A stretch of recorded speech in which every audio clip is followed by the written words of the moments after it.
medical professional wondering what the secret is to dollar cost averaging and why this seems like a good idea compared to stressing out over the market, you're going to want to stay tuned because we're going to give you some examples, show you the benefits of that so that you can move forward without stress and anxiety and get your wealth on track. Hi there. If you're a busy medical professional, you already know what it's like to make high stake decisions every day. But when it comes to investing, you shouldn't have to diagnose the stock market too. So let me ask you something. Have you ever waited for the right time to invest? Maybe you've held off because the market's too high, or maybe you've waited because the market feels low and you're panicking, right? So you're not alone. Trying to time the market can feel overwhelming. And even for pros, that's why I want to introduce you to one of the most powerful, low stress investing strategies out there, dollar cost averaging. It's simple, it's smart, and it works while you're focused on your patients and your practice. So let's dive in. Dollar cost averaging, or what I may call DCA in this presentation, is the strategy of investing a fixed amount of money at regular intervals, no matter what's happening in the market. Instead of stressing about whether it's the right time to buy, you're investing steadily, and that helps you lower the average cost per share over time. So this is great for professionals looking for a simple, stress-free strategy for long-term wealth that wants steady returns. Now, why does this strategy work so well, especially for busy professionals like you? Well, first, it removes emotion from investing. You're not reacting to the headlines. You're not reacting to the market swings. You're following a system. Second, it builds discipline. You're disciplined people in everything that you do. Why not do that in your investing? So it automates your investments and you create momentum, even when life gets chaotic. And third, it protects you from one of the biggest investing mistakes, trying to time the market. Look, you wouldn't try to predict exactly when your patient's immune system is going to respond to treatment, so you follow the protocol. Same with your money. Dollar cost averaging is like taking your financial meds every month. It's a healthy, consistent habit. Let's talk about what happens when you pair dollar cost averaging with another powerful concept, compound interest. Compound interest means that your money earns interest, and then your interest earns more interest. So over time, it snowballs, but it snowballs in a good way. Emotional investing in the market. It's because we as a society invest with emotion. So look at this graph. We'd love to put our money into the market starting here at the bottom and have it grow all the way up there. No interference, one straight shot, but that's never the case. What usually happens is the market goes like this, right? It goes up, it goes down, it goes up, it goes down. And what's the advice we all receive when the market is up? Sell, right? We're supposed to be selling because that's when we can get the most return back. But what do? We actually buy. Well, we buy because times are good. We want in on the ride, right? But unfortunately, in many cases, we end up buying at the market's peak.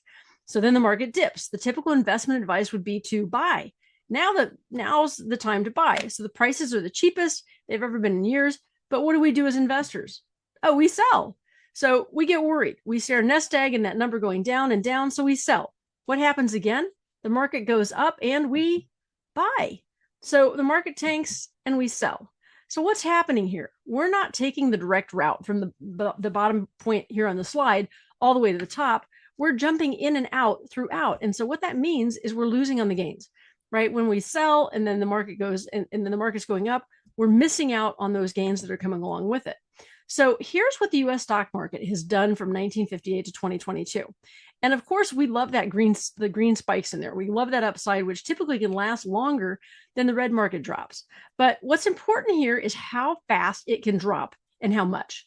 So many of us remember 2008. In 2008, my 401k dropped 38%, seemed like overnight. That was in a year, okay? And the total drop, if you look at this graph, that period was 2.5 years, was 49%. Ouch. Well, while we really don't like those drops, think if you were dollar cost averaging through that period of investing, you could have gotten some great deals and been making up the losses if you were still in the market. But most people were jumping out. They were jumping out as soon as it started going down. They may have jumped out once it hit 30%.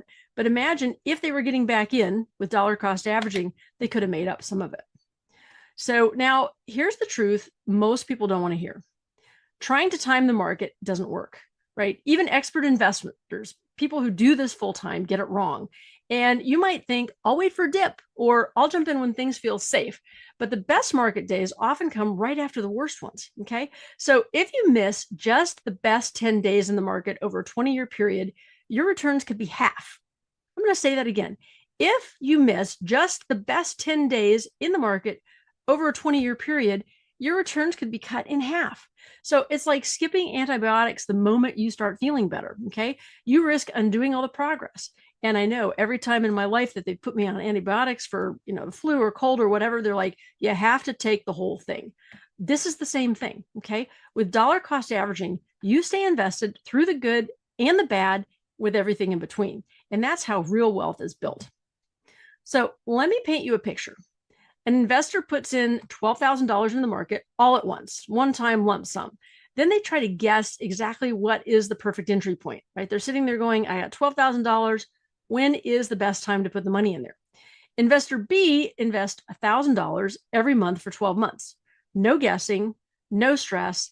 If the market drops right after investor A buys in, they lose value fast. But investor B, well, they bought more when the prices dropped and less when the prices rose, from that previous slide we showed you. But over time, they often come out ahead. Most of the time they come out ahead and with way less anxiety. So dollar cost averaging doesn't guarantee perfection, but it helps you avoid disaster while it's still capturing your growth. So what's the big picture? Dollar cost averaging is your financial protocol. It's consistent, it's proven, and it works while you're busy doing what matters most. It's like preventive care for your wallet, right? Dollar cost averaging helps you stay healthy over the long term, and it doesn't require you to be perfect. It just requires you to be consistent. I'm going to say that again. It doesn't require you to be perfect. It just requires you to be consistent. So this topic always generates a lot of questions. Risk and mitigating risk to get your hard-earned retirement. So now you might be wondering, how do I start? What should I invest in? How much should I contribute? That's where I come in. I want to invite you to schedule a free 15-minute strategy call with me. So we're going to look at your goals. We're going to look at your lifestyle. I want you to look at retirement as a destination. A lot of people feel like retirement is so far out and they're not sure exactly what to do, so they don't do anything, right? But then what happens is if you don't start planning for it now, you're going to be working longer than you wanted to work, or you're going to have to reduce your lifestyle versus actually having what you want at that time in your life. So if you love what you do and you really feel like you want to work until you're 80 years old, that's fine. So what I know is that with most of the medical professionals that I work with, they enjoy serving. They like serving their patients, but it's all the other stuff that goes with it that makes them say, do I really want to do this until I'm 70 or 80 years old? And the answer is no. So you could push this off, or we can actually hop on a call and have a conversation about creating a safe, optimized strategy so that you can retire on the terms that you want when you want. So I promise that it's going to be painless. Okay, I'll show you what I can do and how you can get the answers that you've been waiting for, right? How long do you have to work? How much do you have to save? What rates of returns do you have to get on your money for the rest of your life to make it last through your retirement? And most importantly, if you don't do anything different, then how much are you going to have to change your lifestyle to make it through retirement? Don't you want to know that now while you can still adjust and do something about it? Do you want the 6-hour train trip with 10 stops, or do you want the express train that gets you there in an hour? You wouldn't plan a trip around the world with 1 week's notice, so don't do that with your retirement. I promise this will be painless, so click on the link or book it at www.talktoally.com. We'll see you next week.